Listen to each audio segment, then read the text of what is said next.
Let's take a look at this. Most pressing needs for every AFC team after free agency. Browns, they say defensive line.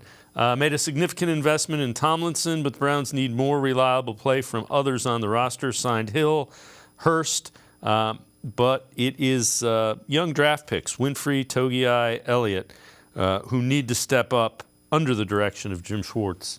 That's fair. I think that is a very fair assessment. But you would expect Winfrey, Elliott, Togiai I'm not so sure of, to benefit from a guy like Jim Schwartz.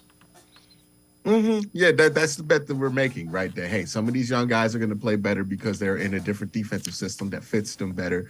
And then also, I pointed this out, I think the last show we did, this is the first time that the Browns have had somebody that's a legitimate, NFL defensive tackle in the room for these young guys to model themselves after, right? Like to figure out, oh, this is what I'm supposed to do.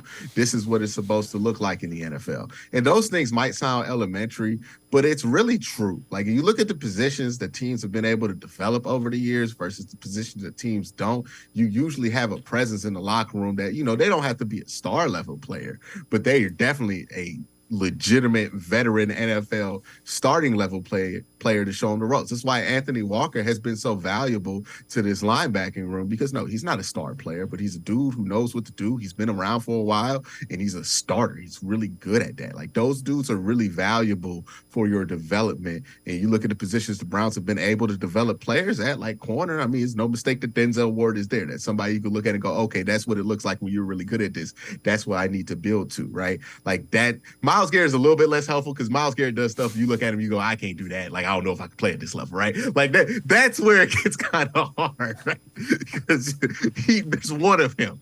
But at other spots, I think it's not a coincidence that running back's been able to be developed well with Nick Chubb there, right? Where you have that. Joe Bitonio. We haven't had a bad guard in a very long time because the interior of that offensive line can look at Joe and say, hey, this is how this is supposed to be done.